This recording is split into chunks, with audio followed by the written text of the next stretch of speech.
शांति। ओम शांति बाबा। आज 13 मार्च 2025 है और आज है दिन गुरुवार का, सद्गुरुवार का दिन है। तो आज के दिन हम अध्ययन करेंगे परमपिता परमात्मा के अनमोल मधुर महावाक्यों को। और ये सद्गुरुवार के दिन का मतलब क्या है कि गुरु का दिन। तो गुरु क्या करते हैं? पढ़ाते हैं ना। तो आज हम परमपिता परमात्मा से पढ़ाई पढ़ेंगे, उनसे ज्ञान रत्न जो मिलते हैं उनको अपनी बुद्धि रूपी झोली में भरेंगे। लेकिन ये सब कुछ होगा कैसे? जब हम पूरी तरह से आत्म अभिमानी स्थिति में स्थित होकर अध्ययन करेंगे। और आत्माभिमानी स्थिति में स्थित होने का सबसे सहज साधन है मुरली सुनते समय के लिए, तो वो है कि मैं आत्मा अपने सूक्ष्म शरीर के साथ एक क्षण से भी कम समय में चलता हूँ और पहुँच जाता हूँ सीधा सीधा मधुबन की धरा पर, और उसमें भी उस हिस्ट्री हॉल में जहाँ साकार में बाबा मुरलियाँ चलाया करते थे। ये मुरलियाँ तो बाबा ने साकार में कभी चलाई थीं, लेकिन आज भी हम हर एक वो ब्राह्मण बच्चा जो दिल से बाबा से जुड़ा है, बाबा पर पक्का निश्चय है, उसके एक एक प्रश्न का उत्तर बाबा आज भी उन मुरलियों से देते हैं। वो त्रिकालदर्शी है ना, उन्हें मालूम है कि किस बच्चे का उत्तर क्या है और किस मुरली में वो देंगे। लेकिन इस उत्तर का अनुभव हम तब कर पाते हैं जब हम आत्म अभिमानी स्थिति में होकर मुरली का अध्ययन करते हैं। और बाबा से मिली श्रीमत, बाबा से मिली राय भी हम तब ही समझ पाते हैं। तो इस स्थिति में स्थित होने के लिए ही तो हम अपने सूक्ष्म शरीर के साथ पहुंच चुके हैं इस हिस्ट्री हॉल में। और जैसे ही हम यहाँ उपस्थित होते हैं परमपिता परमात्मा के सानिध्य में, मुझ आत्मा के पवित्रता के प्रकंपनों का संचार तीव्र हो जाता है। मुझ आत्मा को परमपिता परमात्मा की शांति की अनुभूति होती है और परमात्मा प्रेम में लवलीन होकर सुख के झूले में झूलता हुआ, गदगद होता हुआ अनुभव करने लगता हूँ। और उनकी उपस्थिति से, परमपिता परमात्मा की उपस्थिति से मुझ आत्मा में ज्ञान प्रकाश भरता है, जिससे मुझ आत्मा का तेज बढ़ जाता है और अष्ट शक्तियाँ भी जागृत अनुभव होने लगती हैं। और ये पूरा वातावरण आनंद का एक आवरण बन जाता है। और इस आवरण में पूरी तरह आत्माभिमानी स्थिति में स्थित रहकर परमात्मा प्यार में, परमात्मा के सुख के झूले में झूलते हुए अध्ययन करते हैं मुरली। जहाँ बाबा कहते हैं, मीठे बच्चे, पद का आधार है पढ़ाई। जो पुराने भक्त होंगे वो अच्छा पढ़ेंगे और पद भी अच्छा पाएंगे। हाँ जी बाबा। आगे प्रश्न रूप में बाबा कहते हैं कि जो भी याद में रहते हैं उनकी निशानी क्या होगी। जो बाबा की याद में रहते हैं उनकी निशानी क्या क्या होगी? उत्तर बतलाते हैं मेरे बाबा, याद में रहने वालों में अच्छे गुण होंगे। सबसे पहला बाबा बतलाया कि उनमें गुण उनके अच्छे होंगे, वो गुणधारी होंगे।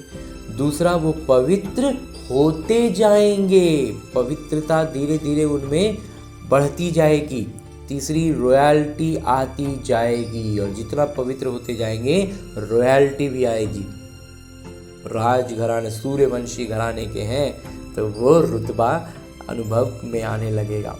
फिर है आपस में मीठा चीरखंड होकर रहेंगे। और फिर बाबा कहते हैं पांचवा में कि दूसरों को न देख स्वयं को देखेंगे, उनकी बुद्धि में रहता, जो करेगा वो पाएगा। तो कुछ किसी के बारे में देखते हैं और हम चिंतन चलाते हैं, उसका कोई अर्थ ही नहीं है, व्यर्थ करना नहीं है। बाबा कहते हैं संकल्प, तो जो कर रहा है वो पाएगा। बस इस तरह से हम साक्षी दृष्टा हो जाते हैं। तो बाबा कहते हैं मोटे मोटे तौर पर ये 5 चीज़ें बाबा ने आज हमें बतला दी। जो बच्चे अच्छी पढ़ाई पढ़ते हैं उनमें कैसे पता चलेगा कि वो अच्छी पढ़ाई पढ़ते हैं। ओम शांति। बच्चों को समझाया गया है कि ये भारत का जो आदि सनातन देवी देवता धर्म है उसका शास्त्र है गीता। ये गीता किसने गाई ये कोई नहीं जानते, ये ज्ञान की बातें हैं। बाकी ये होली आदि कोई अपना त्योहार है नहीं, ये सब है भक्ति मार्ग के त्योहार है तो सिर्फ एक त्रिमूर्ति शिव जयंती, बस सिर्फ शिव जयंती कभी भी नहीं कहना चाहिए। त्रिमूर्ति अक्षर न डालने से मनुष्य समझेंगे नहीं। जैसे त्रिमूर्ति का चित्र है, नीचे लिखत हो कि दैवी स्वराज्य आपका जन्म सिद्ध अधिकार है। शिव भगवान पिता भी है ना, शिव भगवान जो है वो हमारे पिता भी है ना। जरूर आते हैं, आकर स्वर्ग का मालिक बनाते हैं। स्वर्ग के मालिक बने ही हैं राजयोग सीखने से। अंदर चित्रों में तो बहुत ज्ञान है। चित्र ऐसे बनाने हैं जो मनुष्य देखने से वंडर खाए, आश्चर्य लगे कि ऐसा भी हो सकता है। वो उनकी कल्पना उस तरफ नहीं जा रही है, उनकी सोच उधर नहीं जा रही है, उस तरह की चित्र उनको दिखे। वो भी जिन्होंने बहुत भक्ति की होगी वही बहुत अच्छी रीति ज्ञान उठाएंगे। जो भक्त बहुत ज़्यादा भक्ति किए हैं, सच्ची भक्ति किए हैं, उनको ज्ञान की बात समझ में आएगी। कम भक्ति करने वाले ज्ञान भी कम उठाएंगे तो पद भी कम पाएंगे। दास दासियों में भी नंबरवार होते हैं ना, बाबा कहते हैं दास दासी में भी नंबरवार है। कोई उच्च लेवल का दास होता है, कोई नीचे एकदम नीचे का दास होता है। सारा मदार है पढ़ाई पर। तुम्हारे में बहुत थोड़े हैं जो अच्छी रीति युक्ति से बात कर सकते हैं। अच्छे बच्चों की एक्टिविटी भी अच्छी होगी, उनकी हरकतें, उनकी हर बात व्यवहार चलन सब कुछ अच्छा होगा। गुण भी सुंदर होने चाहिए। जितना बाबा की याद में रहेंगे तो पवित्र होते जाएंगे और रॉयल्टी भी ज़्यादा आती जाएगी, रुतबा भी बढ़ता जाएगा। कहीं तो शूद्रों की चलन बड़ी अच्छी होती है और यहाँ ब्राह्मण बच्चों की चलन ऐसी है, बात मत पूछो। यहाँ शूद्रों से बाबा कह रहे हैं कि जो अज्ञानी आत्माएं हैं ना, उनमें भी बहुत से ऐसे हैं जिनमें शिष्टाचार बहुत है, उनकी चलन काफ़ी अच्छी है इस प्रतीत दुनिया में भी। लेकिन कुछ ब्राह्मण बच्चे ऐसे हैं जो उस लेवल के ब्राह्मण का जो होना चाहिए वो तो नहीं है, उन शूद्रों से भी उनकी हालत गई गुजरी है। बाबा कहते हैं बात मत पूछो। इसलिए वे लोग भी कहते हैं क्या इनको ईश्वर पढ़ाते हैं, और वो लोग क्या कर देते हैं, अनजाने में भी एक तरह से कहें तो वो डिससर्विस कर रहे हैं। लोग उनको देख करके कहते हैं यही ब्रह्म कुमारी है, ऐसे ऐसे होते हैं, यही इसको भगवान पढ़ा रहे हैं और ये ऐसा लक्षण है इसका। तो इस तरह की नेगेटिविटी हो जाती है, डिससर्विस हो जाता है। तो बच्चों को ऐसी चलन नहीं होनी चाहिए। बाबा कहते हैं इसलिए अपनी चलन में हमें इस बात का कम से कम इतना तो ख्याल करना है कि हमारी चलन से हमारी बाबा की डिससर्विस हो रही है, तो इसका बहुत ध्यान रखना है। बाबा की बदनामी अगर हमारे चाल चलन से हो जा रही है तो ये तो हमारे लिए भी बुरा है और बाबा क्या यज्ञ के लिए भी बुरा अच्छा नहीं है। तो इसलिए इस पर बहुत ज़्यादा बाबा कहते हैं ध्यान देना है। शूद्रों का अज्ञानियों में बहुत हैं ऐसे जो शिष्टाचार से भरपूर हैं, और ब्राह्मण बन के भी हमारे में शिष्टाचार नहीं है तो ये तो गड़बड़ है, उससे बाबा की बदनामी हो रही है। तो बहुत ध्यान रखना है। बहुत मीठा क्षीर खंड होना चाहिए, जो करेंगे सो पाएंगे। जो जितना मीठा बनेंगे उतना अच्छा करेंगे पाएंगे। बाबा तो अच्छी रीति समझाते रहते हैं, पहले पहले तो बेहद के पिता का परिचय देते रहो। त्रिमूर्ति का चित्र तो बड़ा अच्छा है, स्वर्ग और नर्क भी दोनों तरफ है, गोले में भी स्पष्ट है। कोई भी धर्म वाले को इस गोले पर व वृक्ष पर तुम समझा सकते हो। इस हिसाब से तुम स्वर्ग नई दुनिया में तो आ नहीं सकेंगे। बाबा कहते हैं कि अभी जो स्थिति है उस हिसाब से तो स्वर्ग में नहीं आ सकेंगे। जो सबसे ऊंच धर्म था, सबसे साहूकार थे, वहीं सबसे गरीब बने हैं। जो सबसे पहले पहले थे, संख्या भी उनकी ज़्यादा होनी चाहिए, परंतु हिंदू लोग बहुत और धर्मों में कन्वर्ट हो गए हैं। अपने धर्म को न जानने के कारण और धर्मों में चले गए हैं। या तो हिंदू धर्म कह देते हैं, या तो क्या कर देते हैं, जो अभी जिसको समझ रहे हैं कि हम ही लोग हैं, तो बाबा कहते हैं वो भी अब तुम्हारा अपना धर्म थोड़ी है, हिंदू धर्म तो है नहीं अपना। तो वो क्या हो गए, कुल मिला के पूरा गोटा ही गलत तरफ, गलत वो में घेरे में चला गया, गलत एक धारणा में चला गया जिसको हिंदू धर्म कहते हैं। और तब चूंकि वो गलत था तो वहाँ से बितक के भी लोग दूसरे धर्मों में कन्वर्ट हो गए। अपने धर्म को भी समझते नहीं है, और फिर वो क्या होता है, अपना धर्म को समझते भी नहीं है। ईश्वर को पुकारते बहुत हैं, शांति देवा, परंतु शांति का अर्थ समझते नहीं है। एक दूसरे को शांति की प्राइज देते रहे, शांति का अर्थ नहीं समझ रहे, और एक दूसरा को पीस पुरस्कार देते हैं, पीस प्राइज देते हैं, शांति पुरस्कार। यहाँ तुम विश्व में शांति स्थापन करने के निमित्त बने हुए बच्चों को बाबा विश्व राजाई प्राइज में देते हैं। वो क्या कर रहे हैं, एक दूसरे को पीस प्राइज देते रहते हैं। और बाबा हम लोग क्या कर रहे हैं, शांति स्थापन के निमित्त हम बच्चे बनते हैं, तो हमें उसके बदले में कौन सा प्राइज देते हैं, विश्व की राजाई का।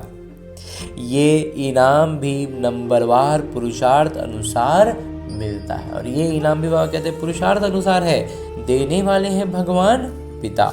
इनाम कितना बड़ा है, सूर्यवंशी विश्व की राजाई, वंश भी सूर्यवंशी होंगे और राजाई भी विश्व की होगी।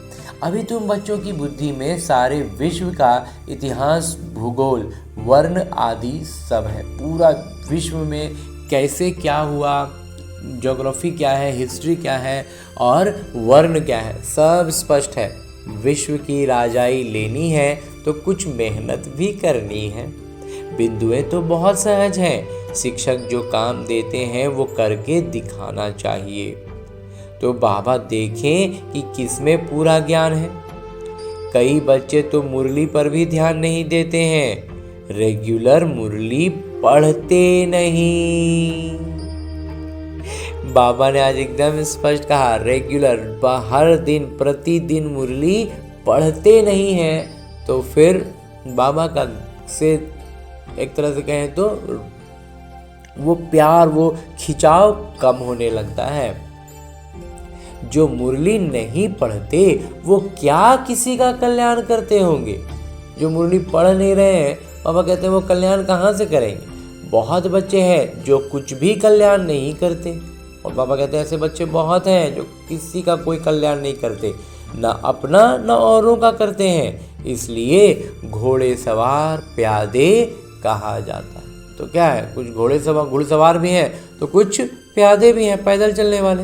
कोई थोड़े महारथी हैं, खुद भी समझ सकते हैं कौन कौन महारथी। बाबा कहते हैं हर अपने स्तर पर समझ सकता है ये कौन महारथी है, किस स्तर पर हम हैं, प्यादे हैं, घुड़सवार हैं, महारथी हैं। कहते हैं बाबा गुलजार को, कुमारका को, मनोहर को भेजो, क्योंकि घोड़े सवार हैं वो महारथी हैं।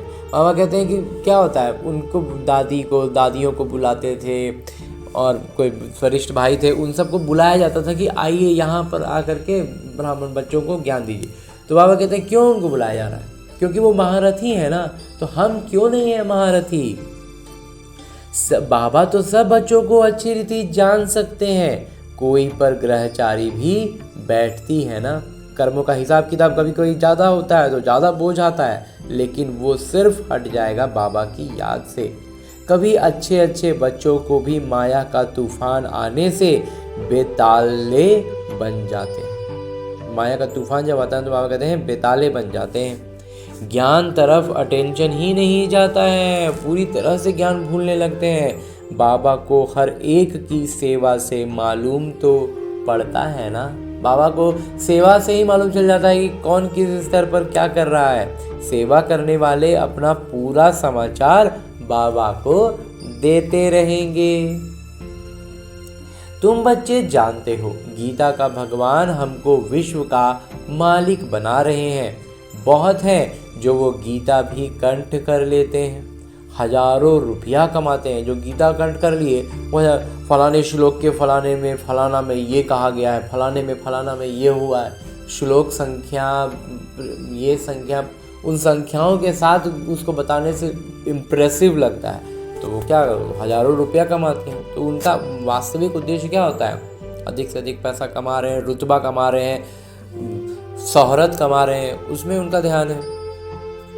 ज्ञान जो उसमें बताया जा रहा है उसको भी तो धारण नहीं कर रहे हैं। नमक मिसल भी तो बाबा कहते हैं ना उसमें भी है, तो उसको धारण करें तब तो। तुम हो ब्राह्मण संप्रदाय जो फिर दैवी संप्रदाय बनते हो। ईश्वर की संतान भी सभी अपने को कहते हैं, फिर कह देते हम सब ईश्वर। एक तरफ कहते हैं कि हम सब ईश्वर की संतान हैं और फिर दूसरी तरफ कह देते हैं कि हम सब ईश्वर हैं, क्योंकि आत्मा स्व परमात्मा। जिसको जो आता है वो बोलते रहते हैं। बाबा कहते हैं जिसका मुंह में जो आ गया ना, मतलब कोई उसको समझने से मतलब नहीं है, जो मुंह में आया जो समझ में आया बोल दिया। भक्ति मार्ग में मनुष्यों की हालत कैसे हो गई? तो इसके कारण क्या होता है, इतना कंफ्यूज होते हैं, इतना कोई इधर से ये बोलता है, कोई उधर से वो बोलता है, इधर उधर पूरा स्थिति एकदम हमारी नीचे हो जाती है। बाबा कहते हैं कैसी हालत हो गई है, ये दुनिया ही आयरन एज्ड पतीत है। ये पूरा दुनिया का ही स्थिति हो गया है, एकदम जंग लगा हुआ दुनिया हो गया। इस चित्र से बहुत अच्छी रीति समझा सकेंगे। साथ में दैवी गुण भी चाहिए, अंदर बाहर सच्चाई चाहिए। बाबा कहते हैं समझाने के लिए चित्र तो हैं, लेकिन समझाने में जो समझा रहे हैं उनमें दैवी गुण होने चाहिए, अंदर बाहर सच्चाई होनी चाहिए। मन में कुछ और चल रहा है, उसके प्रति कुछ कह रहे हैं, सोच रहे हैं और मुंह से बोल रहे हैं, तो वो काम थोड़ी करेगा। आत्मा ही झूठी बनी है, उनको फिर सच्चे पिता सच्चा बनाते हैं। बाबा ही आकर स्वर्ग का मालिक बनाते हैं, दैवी गुण धारण कराते हैं। तुम बच्चे जानते हो हम ऐसे लक्ष्मी नारायण गुणवान बन रहे हैं। मतलब लक्ष्मी नारायण में जो गुण थे, बाबा कहते हैं हम भी तो वैसा ही बनने का हमारा उद्देश्य हमें बाबा ने दिया है ना। तो अपनी जांच करते रहो, हमारे में कोई आसुरी गुण तो नहीं है। चलते चलते माया का थप्पड़ ऐसा लगता है जो ढेर हो गिर पड़ते। माया ऐसा थप्पड़ मारती है ना, एक बार में गिर जाते हैं, ढेर हो जाते हैं। मतलब अपना तरफ से प्रयास ही छूट जाता है, उस लायक भी नहीं रहते कि प्रयास भी करे, ऐसा गिरते हैं। तो तुम्हारे लिए ये ज्ञान और विज्ञान ही होली धूरिया है। बाबा कहते हैं ज्ञान और विज्ञान क्या है? होली धूरिया।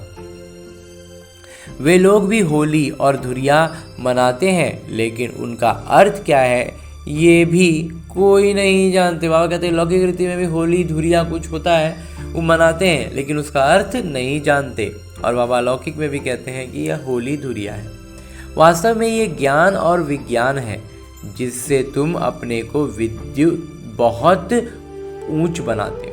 बाबा कहते हैं ये ज्ञान और विज्ञान ही है जो हम पे बहुत ऊंचा बना देता है। वो तो क्या क्या करते हैं, धूल डालते हैं, क्योंकि ये है रौरव नर्क। तो लौकिक रीति में क्या होता है, धूल को उठा के होली में वो लगता है जो कहीं पर खेला जाता है ना, तो उसी चीज़ को बाबा कह रहे हैं। तो क्या कर रहा, धूल मिट्टी गंदगी को उठा के डाल रहे हैं। बिहार के कुछ क्षेत्रों में सुनते हैं कि नाली में भी होली में डाल देते हैं। तो उसका मतलब क्या हुआ, पतित दुनिया बाबा कहते हैं रौरव नर्क है, तो क्या करेंगे, वही सब करेंगे ना। नई दुनिया की स्थापना और पुरानी दुनिया के विनाश का कर्तव्य चल रहा है।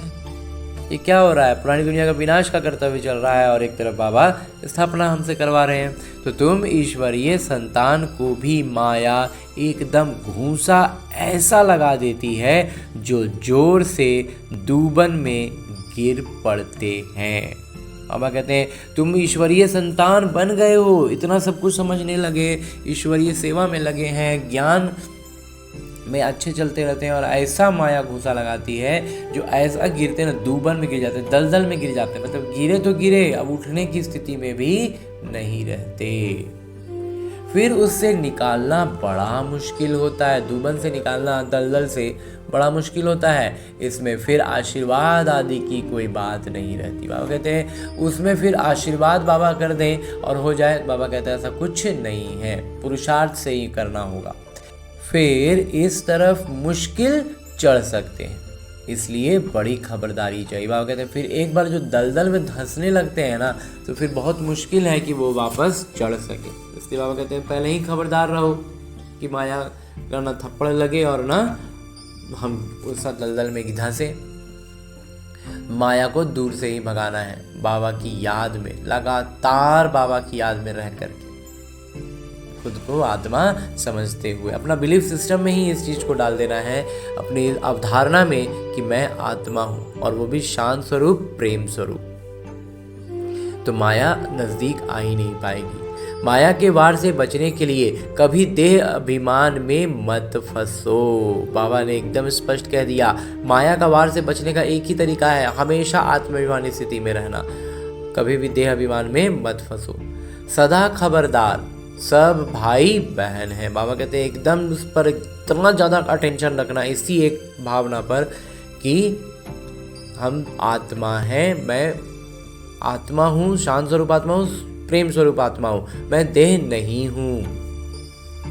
बाबा ने जो सिखाया है वही बहनें सिखाती हैं, बलिहारी बाबा की है, न कि बहनों की। तो कोई भाई बहन अगर कोई अच्छे से बात समझा रहे हैं, कुछ अच्छा लग रहा है, तो बाबा कहते हैं इसे बलिहारी बाबा की है, बाबा ने जो बताया है वही बतला रहे हैं ना, कोई अलग से हम नहीं बता सकते हैं, कुछ है ही नहीं पता अलग से, बाबा का ज्ञान के बाद कुछ बचता ही नहीं है, तो उसी को बतला रहे हैं। तो बलिहारी बाबा पर दिमाग लगाना कि इनको ये बुद्धि, ये ज्ञान बाबा ने दिया है, तो अपना जुड़ाव बाबा से रखना है, भाई बहन से नहीं। ब्रह्मा की भी बलिहारी नहीं, बाबा कहते हैं ब्रह्मा बाबा की भी बलिहारी में मत जाओ, ये भी पुरुषार्थ से सीखे हैं, अपना पुरुषार्थ किया उन्होंने और वो उस स्तर पर आए हैं। पुरुषार्थ अच्छा किया है, गोया अपना कल्याण किया है, हमको भी सिखलाते हैं तो हम अपना कल्याण करें, जब हमको सिखला रहे तो हम भी अपना कल्याण कर लें। आज होली है, अब होली का ज्ञान भी सुनाते रहते हैं। बाबा ने होली पर भी कई बार ज्ञान सुनाया है, ज्ञान और विज्ञान। पढ़ाई को नॉलेज कहा जाता है, वो थोड़ा अलग होता है। हिंदी में जो हम ज्ञान समझते हैं ना, वो ज्ञान थोड़ा ऊपर लेवल का होता है। नॉलेज जो होता है जानकारी, वास्तव में नॉलेज का हिंदी है जानकारी। तो विज्ञान क्या चीज़ है किसी को भी पता नहीं है। वास्तव में बाबा कहते हैं विज्ञान है क्या, ये किसी को पता ही नहीं है। विज्ञान है ज्ञान से भी परे, उससे ऊपर की चीज हो गई, विज्ञान है। कहते हैं ना विशुद्ध, मतलब शुद्धता में भी एकदम उत्तम श्रेणी का, उसको कहते हैं विशुद्ध। तो वैसे ही है ज्ञान में भी एकदम उत्तम, तो हो गया विज्ञान। ज्ञान तुमको यहाँ मिलता है जिससे तुम प्रारब्ध पाते हो, बाकी वो है शांति धाम। यहाँ किरदार निभाए थक जाते हैं तो फिर शांति में जाना चाहते हैं। अभी तुम्हारी बुद्धि में ये चक्र का ज्ञान है, अभी हम स्वर्ग में जाएंगे, फिर 84 जन्म लेते नरक में आएंगे। धीरे धीरे 84 जन्म लगेगा वापस नरक में आने में, फिर वही हालत होगी। ये चलता ही रहेगा, इनसे कोई छूट नहीं सकते। कोई कहते हैं ये ड्रामा बना ही क्यों? अरे ये तो नई दुनिया और पुरानी दुनिया का खेल है, अनादि बना हुआ है। वृक्ष पर समझाना बहुत अच्छा है, सबसे पहले मुख्य बात है बाबा को याद करो तो पावन बन जाएंगे। पहले चल मालूम पड़ता, आगे जैसे जैसे चलते जाएंगे ज्ञान में आगे बढ़ते जाएंगे, मालूम पड़ता जाएगा कौन कौन स्कूल के हैं जो और धर्मों में कन्वर्ट हो गए हैं, जो और धर्मों में बदली हो गए, वो कौन कौन है, ये धीरे धीरे बाबा कैसे समझ में आता जाएगा, वो भी निकलते जाएंगे। अब जब सभी आएंगे तो मनुष्य वंडर खाएंगे, और जब सब आ जाएंगे ना तो मनुष्यों को फिर आश्चर्य लगेगा। सबको यही कहना है कि देह अभिमान छोड़ देही अभिमानी बनो। बाबा कहते हैं सबको बस एक ही कहना है, हमारा संस्कार बन जाए कि मैं आत्मा हूँ, और हर काम हमारे संस्कारों के अनुसार ही होता है ना, नेचर के अकॉर्डिंग। तो तुम्हारे लिए पढ़ाई ही बड़ा त्योहार है। बाबा कहते हैं पढ़ाई ही है सबसे बड़ा त्योहार, जिससे तुम्हारी कितनी कमाई होती है और इस पढ़ाई से हमारी कमाई कितनी हो रही है। वे लोग तो इन त्योहारों को मनाने में कितने पैसे आदि बर्बाद करते हैं। त्योहार का मतलब क्या, ढेर सारा पैसा खर्च होगा, कितना झगड़ा आदि होता है और उसको लेकर के हर तरह का वाद विवाद होता है। बाबा कहते हैं क्या है, वो क्या कर रहे हैं, लौकिक रीति से त्योहार मना रहे हैं, और हमें बाबा अलौकिक रीति बतला रहे हैं। पंचायती राज्य में कितने झगड़े हैं, झगड़े ही झगड़े हैं, किसी को रिश्वत देकर भी मरवाने की कोशिश करते हैं। ऐसे बहुत मिसाल होते रहते हैं। बच्चे जानते हैं सतयुग में कोई उपद्रव होता ही नहीं, रावण राज्य में बहुत उपद्रव है। अभी तो तमो प्रधान है ना, एक दूसरे में मत न मिलने के कारण कितना झगड़ा है। बाबा कहते हैं आज एक का दूसरे से मत नहीं मिलता है, उसके कारण भी कितना झगड़ा है। इसलिए बाबा समझाते रहते हैं इस पुरानी दुनिया को भूल अकेले बन जाओ, घर को याद करो, अपने उस परम धाम के घर को याद करो, अपने सुखधाम को याद करो, किसी से ज़्यादा बात भी ना करो, नहीं तो नुकसान हो जाता है। बाबा कहते हैं ज़्यादा बात करेंगे तो फिर वाद विवाद होने लग जाएगी, संस्कारों का टक्कर होने लगेगा। बाबा कहते हैं इससे ज़्यादा बात भी नहीं करो, बहुत मीठा शांत प्यार से बोलना अच्छा है, ज़्यादा न बोलना अच्छा है, ज़्यादा मीठा रहना है, शांत रहना है, प्यार से बोलना है, ये सब बाबा कहते हैं अच्छा है, और ज़्यादा ना बोलना भी अच्छा है। शांति में रहना सबसे अच्छा है। तुम बच्चे तो शांति से विजय पाते हो, सिवाय एक बाबा के और कोई से प्रीत नहीं लगानी है। जितना बाबा से प्रॉपर्टी लेना चाहो उतनी ले लो। बाबा कहते हैं बाबा से जितना प्रॉपर्टी लेना चाहो ना उतना प्रॉपर्टी ले लो, नहीं तो लौकिक पिता की प्रॉपर्टी पर कितना झगड़ा हो पड़ता है।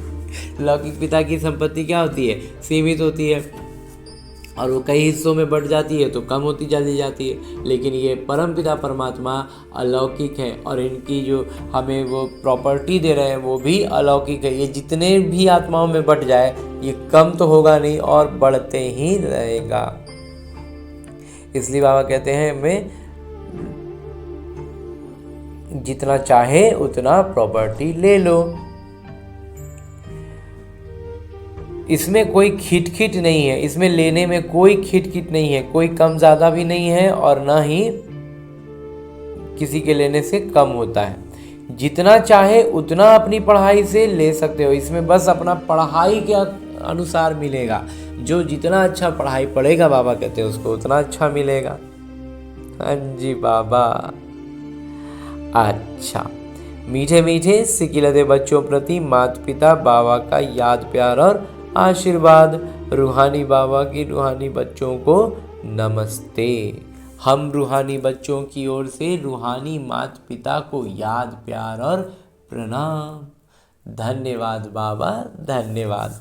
मुरली के लिए भी धन्यवाद, और इस अनूठे अलौकिक ब्राह्मण जीवन के लिए भी बहुत बहुत बहुत धन्यवाद बाबा, बहुत धन्यवाद। आगे आज की मुरली से लिए गए वो प्रमुख बिंदु हैं जिन्हें हमें अपने ब्राह्मण जीवन में धारण करने हैं, और ब्राह्मण तो देवता बनना है। और उसके लिए जो सबसे पहली बिंदु है वो है सच्चे पिता सच्चा बनाने आए हैं, इसलिए सच्चाई से चलना है, अपनी जांच करनी है, हमारे में कोई आसुरी गुण तो नहीं है, हम ज़्यादा बात तो नहीं करते हैं, बहुत मीठा बन शांति और प्यार से बात करनी है। ये देखिए हमारी चाल चलन के लिए बाबा कितना सूक्ष्म बिंदु समझा रहे हैं कि ध्यान में रखना है कि हमें कोई विकार तो नहीं है, और उसके बाद ज़्यादा बात तो नहीं करते। बहुत ज़्यादा जो बड़बोलापन जिसको कहते हैं, या बहुत ज़्यादा जो बोलता है उसको उसमें वो अवस्था नहीं झलकती है, इसलिए वो कहते हैं ज़्यादा बात भी नहीं करना है, बहुत मीठा बनना है, शांति और प्यार से बात करनी है। दूसरा है मुरली पर पूरा ध्यान देना है, रोज मुरली पढ़नी है, अपना और औरों का कल्याण करना है। टीचर जो काम देते हैं वो करके दिखाना है। बाबा कहते हैं जो टीचर काम दे रही है उनको भी करके दिखलाना है, अपना भी कल्याण करना है, औरों का भी कल्याण करना है। और एक बात जो बाबा ने और एक कही थी कि ब्राह्मण या ब्राह्मणी जो भी अगर कोई समझाने में बताने में बहुत अच्छे समझ में आते हैं तो उनका ध्यान नहीं करना है कि ये बहुत अच्छे हैं। बाबा कहते हैं उन बलिहारी जानी है बाबा की, क्योंकि उनको वो गुण बाबा ने दिए हैं ना, तो हमारा जुड़ाव हमेशा बाबा से रहेगा, अन्य किसी से नहीं। और आगे मेरे बाबा वरदान दे रहे हैं। वरदान देते हुए मेरे बाबा कहते हैं, होली शब्द के अर्थ को जीवन में लाकर पुरुषार्थ की स्पीड को तेज करने वाले तीव्र पुरुषार्थी भव। बाबा कहते हैं होली शब्द का जो अर्थ है ना उसको जीवन में अपना लेना है। मैं बाबा की होली, या अगर अंग्रेजी में देखें तो पवित्र। तो होली शब्द का जो अर्थ है बाबा कहते हैं उसको अपने जीवन में यथार्थ रीति से अपना लेना है। पुरुषार्थ का स्पीड जो है वो तेज करने वाले हम हो जाएंगे। जैसे ही हमने इस बात को अपने भीतर बैठा लिया, परमात्मा संग का रंग लगा लिया। होली में रंग लगाते हैं ना, तो बाबा कहते हैं परमात्मा के संग का रंग लगा लिया। तो इस तरह से होली को याद कर लेंगे तो बाबा कहते हैं हम तेज पुरुषार्थी बन जाएंगे, हमारा पुरुषार्थ की गति बहुत बढ़ जाएगी। विस्तार से बाबा कहते हैं कि होली अर्थात जो बात हो गई बीत गई उसको बिल्कुल खत्म कर देना, बीती को बीती कर आगे बढ़ना, यही है होली मनाना। बीती को बिता करके नई बात पूरा नया आगे बढ़ना, यही है होली मनाना। बीती हुई बात ऐसे महसूस हो जैसे बहुत पुरानी हो, कोई जन्म की बात, कई जन्म पहले का कोई बात बताए तो फिर उसमें रुचि ही नहीं आएगी। तो बाबा कहते हैं वैसा हो जाए हमारे आज के जीवन की कोई भी बीती हुई घटना। जब ऐसी स्थिति हो जाती है तब पुरुषार्थ की स्पीड तेज होती है। ऐसा अवस्था आने के बाद बाबा कहते हैं कि हमारी पुरुषार्थ की गति तीव्र हो जाएगी। तो अपनी या दूसरों की बीती हुई बातों को कभी चिंतन में नहीं लाना, चित्त पर नहीं रखना। बाबा कहते हैं बीती बातों में चिंतन नहीं चलाना है और न ही उसका चिंतन करना है, चित्त पर ही नहीं लाना है, चित्त पर नहीं रखना। वर्णन तो कभी नहीं करना, न चित्त पर रखना और वर्णन तो बाबा कहते हैं कभी नहीं करना। तब ही तीव्र पुरुषार्थी बन सकेंगे, और तीव्र पुरुषार्थी हम तभी बाबा कहते हैं बन सकेंगे। हाँ जी बाबा। और आगे स्लोगन है, मुरली का उपदेश है कि स्नेह ही सहज याद का साधन है, इसलिए सदा स्नेह ही रहना और स्नेह ही बनाना। बाबा कहते हैं स्नेह जो है ना सबसे सहज साधन है आत्माभिमानी होने का, तो इसलिए क्या करना है, स्नेह रहना है और स्नेह ही बनाना है। आगे मातेश्वरी जी के अनमोल महावाक्य हैं, मम्मा की मीठी बातें हैं। मम्मा कहती हैं गुप्त बांधेली गोपिकाओं का गायन है। और मम्मा भी जब मुरली चलाती थी तो गीत बजा, बिन देखे प्यार करूं, घर बैठे याद करूं। अब ये गीत कोई बांधेली मस्त गोपी का गाया हुआ है।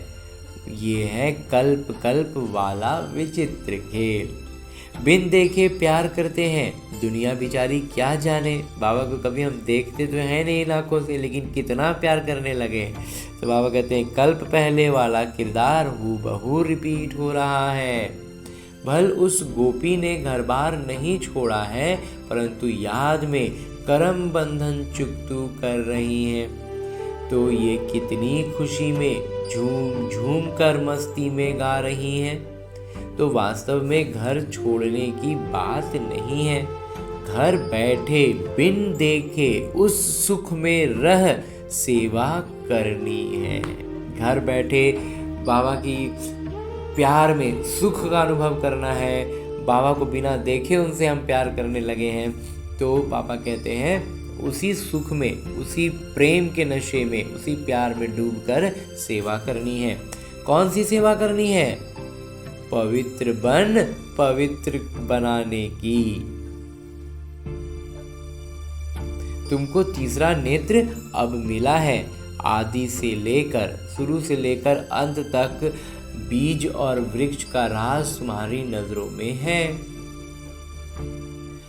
तो बलिहारी इस जीवन की है। इस ज्ञान द्वारा 21 जन्मों के लिए सौभाग्य बना रहे हैं। इसमें अगर कुछ भी लोक लाज विकारी कुल मर्यादा है तो वो सेवा नहीं कर सकेंगे। ये है अपनी कमी। बाबा कहते हैं ये अपनी कमी। मम्मा कह रही हैं कि कुल की मर्यादा है, लोक लाज लग रहा है। बाबा कहते हैं वो विकारी कुल की मर्यादा है, तो उसमें नहीं कर रहे हैं, उसके कारण तो ये अपनी कमी है। बहुतों को विचार आता है कि ये ब्रह्मा कुमारियाँ घर फिटाने आई हैं, परंतु इसमें घर फिटाने की बात नहीं है। यहाँ घर बिगाड़ने की, घर तोड़ने की बात थोड़ी हो रही है। घर बैठे पवित्र रहना है और सेवा करनी है। इसमें कोई कठिनाई नहीं है। पवित्र बनेंगे तब पवित्र दुनिया में चलने के अधिकारी बनेंगे। बाकी जो नहीं चलने वाले हैं वो तो कल्प पहले वाली शत्रुता का किरदार निभाएंगे।